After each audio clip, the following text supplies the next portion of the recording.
சென்னை சேப்பாக்கத்தில் சமையல் எரிவாயு சிலிண்டர் தட்டுப்பாடு எதிரொலியாக உணவகங்கள் மற்றும் டீ கடைகள் மூடப்பட்டிருக்கின்றன. அண்மை செய்தியாக நாம் பார்த்துக் கொண்டிருக்கிறோம்.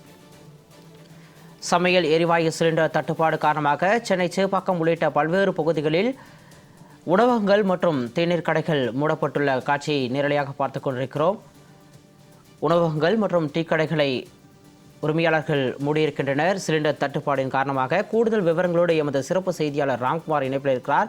வணக்கம் ராம்குமார்.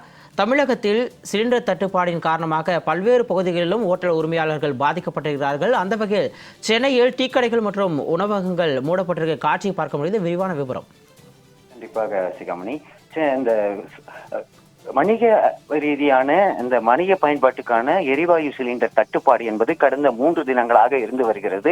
குறிப்பாக தலைநகர் சென்னையில இந்த சமையல் எரிவாயு சிலிண்டர் தட்டுப்பாடு காரணமாக பல்வேறு பகுதிகளில் உணவகங்கள் மற்றும் டீ கடைகள் அதிக அளவில் பாதிக்கப்பட்டிருக்கு. குறிப்பா நேற்று வரை சமாளித்த ஓட்டல் உரிமையாளர்கள் மற்றும் டீ கடை உரிமையாளர்கள் இன்று சமையல் எரிவாயு சிலிண்டர் இல்லாமல் பல பகுதிகளில் உணவகங்கள் மற்றும் டீ கடைகள் மூடப்படும் அபாயம் ஏற்பட்டிருக்கு. குறிப்பா சென்னை சேப்பாக்கம் பகுதியில் இருக்கக்கூடிய CNK சாலை, டாக்டர் நடேசன் சாலை உள்ளிட்ட பல்வேறு பகுதிகளில் இருக்கக்கூடிய உணவகங்கள் முழுவதுமா மூடப்பட்டிருக்கு. காரணம், கடந்த 2 தினங்களாக வணிக பயன்பாட்டுக்கான சிலிண்டர் வழங்கப்படாமல் இருக்கிறது.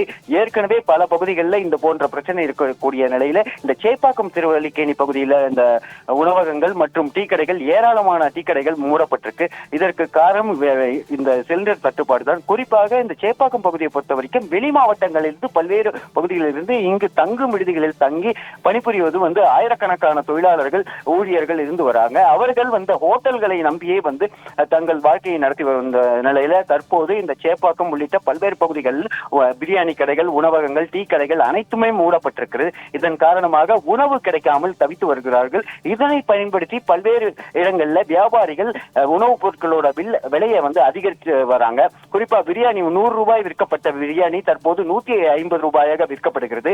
இந்த சமையல் எரிவாயு சிலிண்டர் தட்டுப்பாடு காரணமாகவே பல பகுதிகளில் விலையேற்றம் என்பது அதிகரித்திருக்கு. குறிப்பா டீ கடைகள்ல விற்பனை செய்யக்கூடிய நுறுக்கு தீனிகள், வடை, சமோசா உள்ளிட்ட பொருட்கள் 10 ரூபாய்க்கு விற்கப்பட்டு வந்தது. தற்போது இந்த சமையல் எரிவாயு சிலிண்டர் தட்டுப்பாடு காரணமாக அந்த விலையையும் பன்மடங்கு உயர்த்தி இருக்கிறாங்க. 10 ரூபாய்க்கு விற்கப்பட்ட அதாவது வடை, சமோசா தற்போது 15 ரூபாயாக மாற்றப்பட்டிருக்கிறது. அதே போல டீயும் 10 ரூபாய் முதல் 12 ரூபாய் வரை விற்கப்பட்ட டீ தற்போது 15 ரூபாயாக உயர்த்தப்பட்டிருக்கிறது. இந்த சமையல் எரிவாயு சிலிண்டர் தட்டுப்பாடு காரணமாகவே இது போன்ற சம்பவங்கள் அதிகரிச்சிட்டு இருக்கு. சேப்பாக்கம் திருவல்லிக்கேணி பகுதி மட்டுமில்லாம சென்னையில பல்வேறு இடங்கள்ல இந்த சமையல் எரிவாயு சிலிண்டர் காரணமாக பல பகுதிகளில் ஹோட்டல்கள் மூடப்படும் அபாயம் ஏற்பட்டிருக்கு. பல பகுதிகளில் மூடியும் வராங்க. தற்போது வரை குறைவான அளவே சிலிண்டர் உள்ளதாக தற்போது நடத்தக்கூடிய ஹோட்டல்களும் நாளை முதல் இருக்காது என தெரிவிக்கப்பட்டிருக்கிறது. ஒட்டுமொத்தமா வெளி மாவட்டங்களிலிருந்து சென்னையில தங்கி பணிபுரியக்கூடிய ஊழியர்கள் உணவு கிடைக்காமல் அவதிப்பட்டு வராங்க. நாளை உணவும் தட்டுப்பாடு ஏற்படும் நிலைக்கு தள்ளப்பட்டுள்ளதால உடனடியாக இந்த மாநில அரசு இதற்கு உரிய நடவடிக்கை எடுத்து இந்த சமையல் எரிவாயு சிலிண்டர் தட்டுப்பாடை போக்க வேண்டும் என கோரிக்கை விடுத்திருக்காங்க.